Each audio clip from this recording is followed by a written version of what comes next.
Alright, boys, we are back, and it's time to continue the Year 8 simulation with our San Jose Sharks. Up here at the end of December, well, basically we're in January. Yeah, we're January 1st, 17, 15, and 5, which is not the greatest record, especially with the team that we've put together here.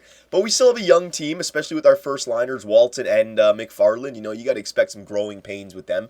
And the last video, I was asking you guys, what line changes should we make? We are, 6-2-2 in our last 10 games, so we have started to win some games. It might have just been a little bit of a coincidence with the bad simulation, right? But the good news is, sorry, I'll go back. The good news is, at the beginning of the year, I did not want to put Walton and McFarland on the first line because I didn't want to give them the plague, but I was reading your comments and you guys were saying that they jumped. So at the beginning of the year, they were listed as second line forwards, but now they're listed as first liners. So Walton and McFarland should definitely be getting the first line time. I know DeCall is listed as a first liner as well, but I want to split up the first and second line center. It's always been a good spot for the San Jose Sharks team, the second line center position, right? But our lines, the players that we have, it looks like we should be a top-notch team, but it's just not getting it done. And you guys were saying that the two power forwards that I have in my top six, Brendan Gallagher and Kirby Reichel, they're just not getting it done. I should definitely move them down or make a trade. And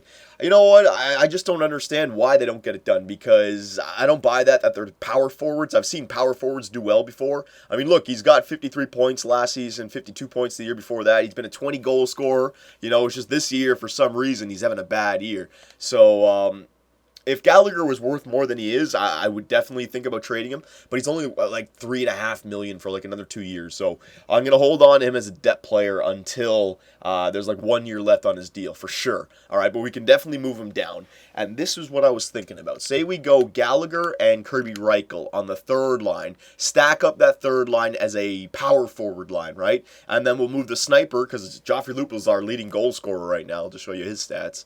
There you go, 16 goals in 37 games played. He's got 3.5 White Star potential, so he might be dropping, but I'd get one more good year out of him for sure. And that's all we picked him up for, to win the Stanley Cup this year, right? Wasn't too much that we gave up to get Joffrey Lupul. So I think we can move him up to the top 6. Kyle Palmieri's going to have to move down. Yeah, alright, so let me just figure this out here. Walton, McFarland, I want to keep DeCall and Boucher together because they've been tearing it up. So, Walton, McFarland, yeah, we could go with Joffrey Lupul on the first line. Or, we could go Sean Couturier. I could go something like this. Palmieri on the left, Gallagher in the middle, Kirby Reichel on, yeah, that's fine right there. And then, or I could do... No, that would work, yeah. Then 2 snipers and a playmaker. Sniper, playmaker, two-way forward, which everybody keeps on saying to do. And then the third line, we got the two-way forward and 2 power forwards. All right, but we got a left winger playing center, a right wing playing left wing, right winger here. Hopefully that doesn't matter. And then the fourth line will stay the same. So we'll get the goal scoring in the first, or in the top 6, right? We'll put all of our best goal scoring threats. And you guys said the power forwards aren't doing anything for us, so I moved them down to the third line. So we'll see if the depth goal scoring from the power forwards can do us something. But Joffrey Lupul going on the same line as McFarland and Walton, and DeCall and Boucher with Sean Couturier. We're going to do the same thing with the power play. Walton, McFarland, Lupul. That's why Lupul might have all those goals already. DeCall, Boucher, and Sean Couturier. So the power forwards are already off the power play. And that might be why they don't have as many points as our other players. Now, Honka off the first line. Yes. Merrill and Honka. Yeah, that's fine there. And then CC and Konechev. Yeah. You guys were saying just go Shattenkirk on the first line, see what it does. And then we'll go Honka and Konechev on the second. Yeah, that's fine. There you go. Let's just put our best defenseman on the first lines here. All right. Penalty kill. Our penalty kill was actually not doing bad, so I'll leave the penalty kill lines the way they are. 4-on-4. Don't need Reed Boucher on the first one. No, McFarland and Walton. DeCall, Reed Boucher. And then Couturier, Lupul. Extra attackers. DeCall and Walton. DeCall can be one. Is Walton? I don't think Walton's got the best. No. Take Walton out of there. Give me McFarland. He's got a good new. How about, who should I put there? Sean Couturier, yeah, DeCall and Couturier, there you go. Goaltender, Ernest Shirelli. I even saw some people saying to trade away Ernest Shirelli. That's never going to happen. This he's our franchise goalie, man. He's had 2 great years. He started off this year quite well as well. It's just, the season simulation. We're a young team. Once we get a few forwards into the 90 overall area, which is still like 2 or 3 years away, that's when our offense will really take off. Our defense has been great. I know we've faltered a little bit lately, but still, our defense has been great. So 17, 15, and 5. Let's see if we can turn this ship around right it before the playoffs. It's starting to get to the nitty-gritty now. I mean, we're almost halfway through the season. Like 3 more games. We've played 40 games played. Oh, my God. There's a loss. All right, so we'll see what happens. It's going to be hard to tell, but Joffrey Lupul and McFarland and Walton on that first line. I wonder if that's going to be enough. It should be enough goal scoring. I mean, Joffrey Lupul's shooting category, 4.5 star. I didn't see any 90 overall, like, wrist shot power, slap shot power, or accuracy, but it was still, like, high 87s. And his poise is up there, 85, his decent defensive awareness. That could be one thing, though. Remember at the beginning of the season when McFarland and Walton were on the second line? And you guys might not remember it, though. And we were a really good defensive team. We didn't have as many goals, and our record wasn't the greatest, but like we were the second or third for goals against. Our penalty kill was way up there. And that might be because DeCall was on the first line. If you look at McFarland and Walton playing alongside of each other on the first line, right? The defensive stats and the body checking stats ain't the greatest. So that's why I was thinking put that power forward Kirby Reichel or Brendan Gallagher beside them because that helps them out. Joffrey Lupul, he doesn't have the greatest defensive category either. It's not horrible, right? But it's not penalty killing status.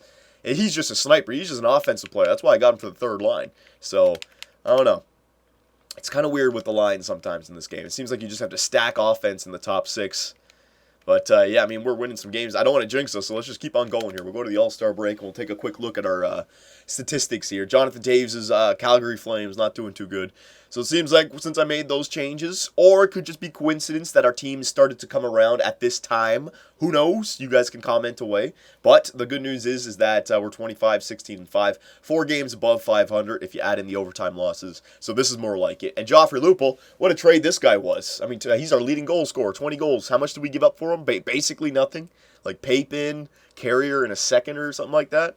Yeah, we didn't give up much for, and a goalie as well. It was like a combination of 3 of those players. All right, so All-Star game. You know what? I don't want to break anything up right now. I don't want to stop the simulation just because we're doing pretty good. Yeah, we're doing pretty good. So let's just keep going here until I don't want to jinx us. I won't say it. I'm sure you guys can catch on to what I'm saying. Maybe the hockey gods can as well. 29, 16, and 2. We were trying to catch the Edmonton Oilers. All right, there you go. There's a loss. All right, so the hockey gods did hear me. Battle of Alberta, we got 2 points out of it. All right, so we're past the All-Star break. You know what? Let's just go. Yeah, it's one more day. It really doesn't matter. Let's just finish off the month of January. I can take a look at the individual stats. They're going to be hard to follow because I don't remember them from the last video. Maybe you guys do. But I guarantee you from that, what was it, like 6 in a row, 7 in a row? 8 of 9 now, or 9 of 11 or something like that. I don't know how many have we won now. 1, 2, 3, 4, 5, 6, 7, 8, 9, 10, 11. Yeah, we've won like 11 of the last 13 or 10 of the last 11. Pretty good. Okay, so there you go. Our stats have come around right at the right time, right before the playoff, right before the trading deadline, so I don't have to worry about making any trades. So we'll go to Stats Central here. Team standings. Let's take a look here. All right, so we are 10th in the NHL for points, which is good. We've got back up the standings. Goals for per game, 2.59. Now, that could be on its way up from being nice and low, but you know, we're winning games at 17th in the NHL for goals for. I'm pretty sure I know why. It's going to be the next stat. Goals against per game. There we go. That's the stat that I want going into the playoffs, boys. So that's why Chiarelli, when you guys said Chiarelli, maybe we should trade him. No, man. He's bringing us good seasons. Maybe it is our good defensive core with our offense tied in with a decent goalie, but whatever it is, it's working right now. I know our goals against has been good for the last 3 years. It's just about solving the goals for without hurting the goals against, and then we have a team. So that's a good stat, and that's on its way up too. Power play percentage, that's on its way up, 8th in the NHL. That was hurting us before, so maybe that's gone a little bit better. And penalty kill, 86.7. So you can see how our defensive side of the game has really improved. Home record, where are we? San Jose, hang on. I must have. San Jose 13-7-1 at home, away record 14-10-4, and our last 10 were 9-1-0. So you can see, just one good run. That's all it takes is to write a season like this. And we have the type of team that we can go on one good run. I'm sure we'll have a bunch of bad runs, but we definitely have a type of team that can go on a 10-game winning streak, for sure. The goaltender, the top two defensemen, the first liners, the goal scoring, the goals against, we have what we need. We're going all-star team, I could use that other top two defenseman. That's all we need now. So to call, 37 points in 49 games played. Walton, 36 in 49 games played. McFarland, 36. So there's that first line. DeCall was up there. He had a little power play time at the beginning of the year, right? But he's manning the second line center with the second line power play, and he's leading our team. So that's what I mean about the second line center position. I don't want to play these three guys together. You have to split up DeCall and McFarland, all right? And so far, our top three scorers all within 1 point of each other. Maybe not point per game, but, you know, the first part of the season, it was trying to figure out who was playing with who. Joffrey Lupul, he's definitely a goal scorer. 22 goals in 49 games played, 30 points. Reed Boucher, 27 points in 49 games played. For a second liner, that's fine. Sean Couturier, he's been bouncing around a little bit. He's turned into a second liner now. Looks like he's on the same pace as Reed Boucher, which is good. Now, Kirby Reichel and Gallagher. Remember, boys, they have no power play time, and now they've been moved to the third line. So don't look at their points now and saying, oh, they're not producing. They're third liners, so they're only supposed to get 30 points per year, right? So look at Kirby Reichel and Brendan Gallagher more as depth players on a winning team. If we're winning, then they're doing their job. If we're not winning, then they're trading assets. Right now, we're 9-1-0. They're fine on the third line. Same thing with Kyle Palmieri. And then the fourth line, Jamie McGinn, Terrell, and Dwight King. All right, defensemen now. Dougie Hamilton, 29 points. Honka, 23. We're actually getting some good goal support from our defense. 7, 6, 4, and 5. Merrill and Cece don't have any. And goaltenders, there he is. It was at 2.34, I think, before the last video. He's got it back to 2.13. 22, 13, and 3.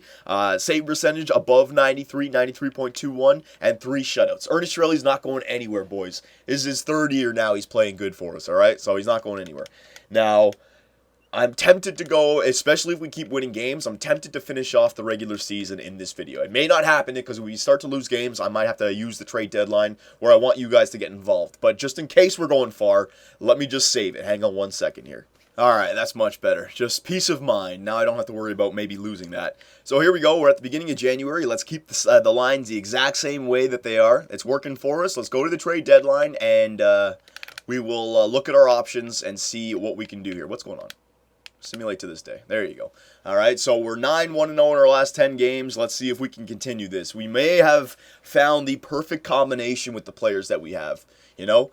That's why you have the regular season. Figure out what lines you need, go into the playoffs with those lines, and hopefully your team can perform for you. But I like the way our team is playing. Obviously, we can go on a losing streak right now, which would change my mind. But I don't know. I think we do have the right combination. I think you guys were right. You hit the nail on the head with the power forwards on this team. For some reason, I hate that about this game. Sometimes players, it does seem like the player type holds them back, which is ridiculous because I'm not going to get into that whole thing. But, man, Gallagher and Reichel, maybe they're just not suited for the first line. Maybe Joffrey Lupul is better to two snipers and a playmaker on that first line for some goal support.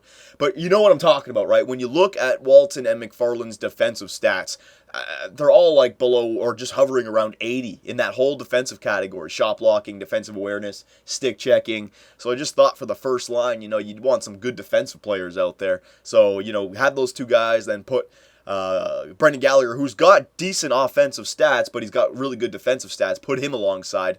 And I thought it was working early on because we were still a good defensive team. But I don't know. We weren't good enough. Ever since we put Joffrey Lupul on that first line, put the two power forwards on the third line, Sean Couturier up the two-way forward to the second line. I mean, look at our record now. And I don't think we've had a 3-game losing streak since then. I don't want to jinx us, but I've been expecting kind of the other shoe to drop. Was it just a coincidence on a 9-1 run? But it does seem like it's the team that we've put together now because we're winning games and we're breaking up those losing streaks. There's a loss. Let's see what happens here. Boston, 36-16-6. Very good record. Maybe a Stanley Cup final preview right there. There's 2 in a row. I shouldn't have said anything. Now we're going to lose 3 in a row. Watch. Guarantee you. But the good news is it looks like I'm not going to have to stop. We can probably, we can go to the end of the regular season. There you go. 2 losses and we answer back with an 8-1 victory. That's good news. All right. I didn't even really check the top 10s this year. We're not going to be drafting in the top 10. I'll just go 6 weeks though. There you go. We already have our young prospects of the future now. Konechev, Ernest Shirelli, and McFarland and Walton. There's our core of the future. All right, there's another one. Beautiful. All right, and we have 5 phones. So we pulled this at the beginning of the video. We were what, 17, 15, and 5 or something like that. Now we are 34, 23, and 6. So since the beginning of this video, I'd say we're the best team in the NHL, leaving out the beginning part of the season. All right, but the important thing is that we're playing very good. And anybody who's again saying to trade Ernest Shirelli, just look at those stats: goals against average, first in the NHL; save percentage, first in the NHL. Ernest Shirelli is a lifetime. He's the next Evgeny Nabokov. Just hopefully he can win a Stanley Cup. He's going nowhere. All right, he's going nowhere. He's second for wins. Might be a Vezina Trophy winning season for Ernest Shirelli this year. Assists, are we up there? No, we are not. Goals, are we up there? No, we're not. That's okay. So let's take a look at the divisions. Tampa Bay, first place, 94 points. Way up there. I mean, they are 12 points ahead of every other team in the Eastern Conference. So I think they might win the Presidents. And yeah, I mean, they're friggin' 11 points ahead of everybody.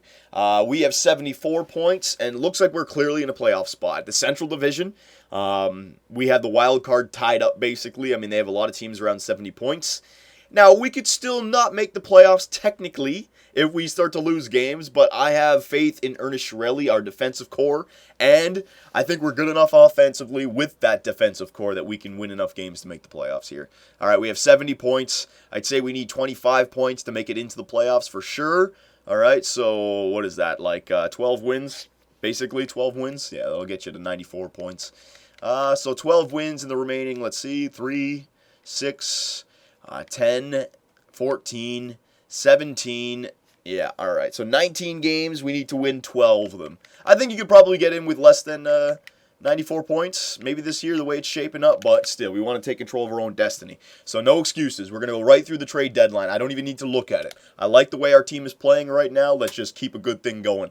All right, Ernest Shirelli's playing great. Oh, man, how did we lose 5-0? To the, it was probably Logan Couture. I saw their record, Philadelphia. They weren't the greatest. I wish I could go back, but I'm not stopping it. So Joffrey Lupul, let's see if he can get to 30 goals. Walton, will he be able to get to 50 assists, hopefully? And McFarland, is he going to be able to show up in there eventually as well? There you go. Come back. Lose 5-0 to a sub-500 team. Come back and win 5-0. Or what was it? 5? Yeah, 5-0, whatever. Walton, 40 assists. Dougie Hamilton. Dwight King's our penalty minute guy. There you go. Look at it. We're scoring goals, man. For scoring goals. I've seen plenty of games like that now where we've just outshot the other team tremendously, or outscored them tremendously. And Ernest Shirelli is up there as well, so I mean, I don't care about the goals against right now. Like, I know Ernest Shirelli's losing his save percentage and goals against when he gets 3 goals against, but I don't care about that. He's had a great season. I want our offense to start to turn it up now. Let's go, boys. There you go. That's a good game for Ernest Shirelli and the San Jose Sharks. Detroit Red Wings, they're a crappy team. Let's go. We can beat them. There you go. Yeah. All right, we're on our way to the playoffs, boys.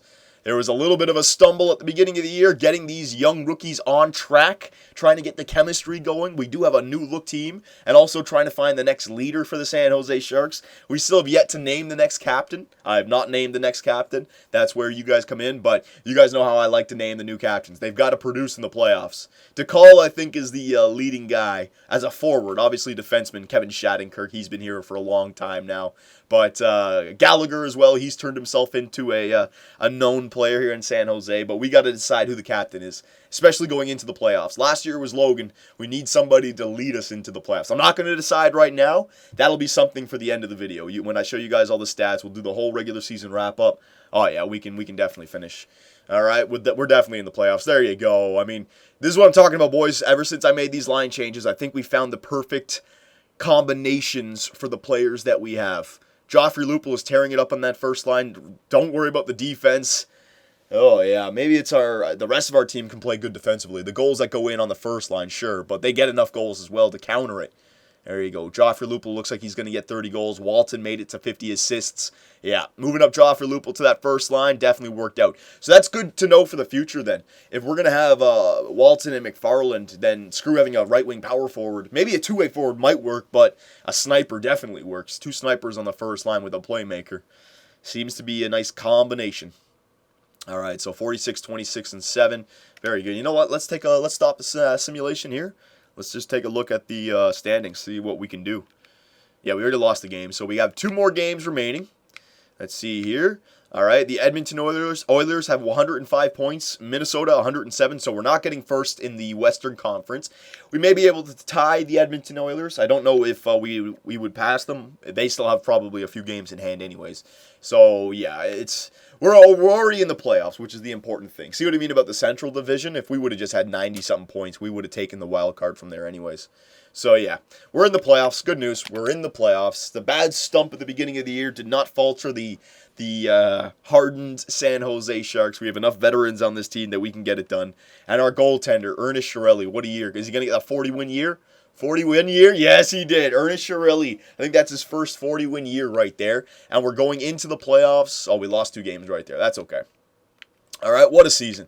What a season for the San Jose Sharks. He turned it around. So goals against average, he fell off just a little bit. Anders Lindback from the Tampa Bay Lightning, obviously. They had a great year. But save percentage, .931, first in the NHL. Wins, first in the NHL with 40. I think that's a definite Vezina Trophy year for Ernest Chiarelli. Points, Stamkos and Drouin. What else is new? We're not up there. That's okay. Assists, we're not up there. Oh, no, Walton is up there. Sorry, 53. So he made it 8th.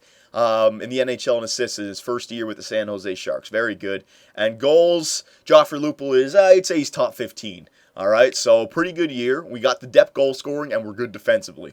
There is the stats. Looks like the Tampa Bay Lightning, again, the best team in the NHL. And we tied the Edmonton Oilers, but they're still ahead of us. So we're definitely getting second in our division. Looks like it's going to be a rematch against the LA Kings in the playoffs. But there still may be a few days here, so let's just simulate ahead. Let's just simulate ahead, see who we have. I think we beat the LA Kings last year in the first round. We beat them convincingly. And then we went up against the Edmonton Oilers and we lost against them, which was kind of crazy because Jonathan Quick we scored goals on and then Brassard we didn't. So we'll see here. Let's just simulate ahead. Well, it's still a few days. Maybe the Vezina Trophy gets taken by somebody else, maybe. All right, so round 1, yes, it's a rematch from last year against the LA Kings. So I'm not going to touch any of this just yet. All right, there you go. So again, I want to just make sure I don't lose this, so hang on 1 second. All right, so let's do a whole regular season wrap-up here, and we already know what we're going up against the LA Kings. We saw them last year. They have a very good team, but we have a very good team as well. So let's do a whole season wrap-up. So team standings. Now remember, we had a little bit of a rough time at the beginning of the year. If we didn't have that, if I had these lines from the beginning of the year, we may have been a President's Trophy team this year, okay? So 4th in the NHL, which is great. Goals for per game, 12th in the NHL. So we could score some more goals. But you know what? That's okay because I'd rather this stat going into the playoffs, which is 3rd in the NHL, 2.24. But dangerous, Los Angeles is the best defensive team in the NHL, and we're going up against them. All right, so interesting, and the Tampa Bay Lightning, obviously. Yep. Power play percentage, 6th in the NHL, so that's good news. Our power play is clicking this year. Normally we don't see that. And penalty kill, 2nd in the NHL. So our special teams, our goals, this is a really good team to be going into the playoffs with. These are nice stats to be going in with. Home record 26-12-3, away record 23-14-4, and our last 10 8-1-1. So we're coming into the playoffs on fire as well. So things are working out quite nicely for the San Jose Sharks. Player stats of the season. So I can't even talk. I'd imagine that I don't think anyone hit the 70-point plateau. Maybe Walton. I don't think Joffrey Lupul did it. Maybe Walton, but I think it was a season of depth goal scoring, and yes, it was. All right, so DeCall, 66 points on the second line. A little bit of first line time in there, but those are great stats for second liner. 26 goals, 16 penalty minutes, +9. Hell yeah, Michael DeCall, great year. McFarland, his rookie season, 28 goals, 34 assists for 62 points. Walton, 8 goals, 53 assists, 61 points. So Walton is definitely the playmaker, and McFarland is definitely the goal scorer. So that's why I think the sniper on that line with them definitely helped out. You have to have Walton passing the puck, so that makes sense. Reed Boucher, 24 goals on the second line. That's a great year. 50 points. That's a great year. Sean Couturier, that's a really good year because he had some time on the third line, and he still made it back to a 50-point guy for a second liner. So that's a really good year. Joffrey Lupul, not that many points, but he's a goal scorer. You put him on the first line with Walton and McFarland. Now, I just want to see this. Now, they were plus players. Never mind. Look, I'll just show you quickly McFarland. Look at his defensive category and his physical category. That's what I was scared of. All right, same thing with Walton. That's what I was scared of. I didn't want to put them on the first line, get the plague, and have no and that's why I decided to go with Gallagher, because that defensive category, 5-star, I thought that would make up for it, right? Because if you look at Joffrey Lupul's defensive category, it's only 4-star. His physical is 3.5-star. So our first line is like really bad defensively, but they're still plus players. They still get it done. So that's a good what's it called, lesson for me, I guess. You don't need to have defensive players to offset for offensive players. Not all the time, anyways. Gallagher. All right, so Gallagher and Reichel, remember, third line, no power play time. So I would like them to have 30 points, but 13 goals each as third liners is decent. Are they plus? +5, +1. So they're plus on the third line, +6 for Palmieri, all right? So they're doing their job on the third line. Remember, you have to lower your expectations for those guys now tremendously. Points, Julius Honka, 41, so hopefully he gets a jump for next year. Hamilton, 39, that's good. Konechev, 37, all right. Shattenkirk, 31. Merrill, 21, very nice. And CC, 11. And then I think our MVP of the year for the last 3 years now, Ernest Chiarelli, 2.10 goals against average, 40 wins, 20 losses, 3 overtime losses, save percentage above 93, and 7 shutouts. I'll just show you why this guy's a beast. The last 3 years, 53 games played, 69 games played, 68 games played, 33 wins, 36 wins, 40 wins. He's been getting better. 15 losses, which was incredible. 23 losses. He's gotten better this year for losses. So he went up in wins and losses this year. Or, well, he got better for losses. Goals against was better than previous years, but that's okay. The bad start at the beginning of the year. And save percentage, he had his second best save percentage year and his second best shutout year. So you can see his stats. I mean, they're starting to pile up. Look at the top right corner probably. Career games, 257. Career wins, 134. Shutouts, 26. All right. Career playoff games, 35, and he's won 20 of them. All right. He is starting to build up quite nice stats, and he's only 25 years old. This guy's going nowhere. He's going nowhere. I don't care about his stats. All I know is 3 years in a row he's played like a Vezina trophy-winning goalie. He's going nowhere on this team. All right. So there you go. That's that taken care of. Now let's just quickly take a look at the NHL. We won't spend too much time here, but just forwards. All right, the most goals in the NHL, Jonathan Drouin, Stamkos, and Bjorkstrand. All right, I'm not going to look at everybody here. Assists, Stamkos, Granlund, and Jonathan Drouin. McDavid, Crosby, Tavares. And points, Stamkos, Drouin, Granlund, Tavares, McDavid, and Crosby. Your top 6. All right. Defensemen, goals, Jordan Subban, Spurgeon, Ekman Larson, and Martin. Assists, McCowan, Fowler, Del Zotto, Carlson, and Pellick. Looks like the rookies in year 1 have finally hit their prime. A lot of these names I recognize as being prospects. Jared Spurgeon for points. Martin, Carlson. Oh, Carlson did well for Boston. There you go. Glad for you. McCowan and Morgan Riley. There you go. And goaltenders. And we'll just go look at the guys with the most wins here. Bobrovsky, these guys are all underneath me. Goals against. Yeah, he smokes them. Minnesota Wild, Kerry Lettonen's got some good stats there. Save percentage, oh yeah, he's at the top, boys. He's at the top for all this stuff. Ernest Chiarelli's he's the man. He's definitely the man.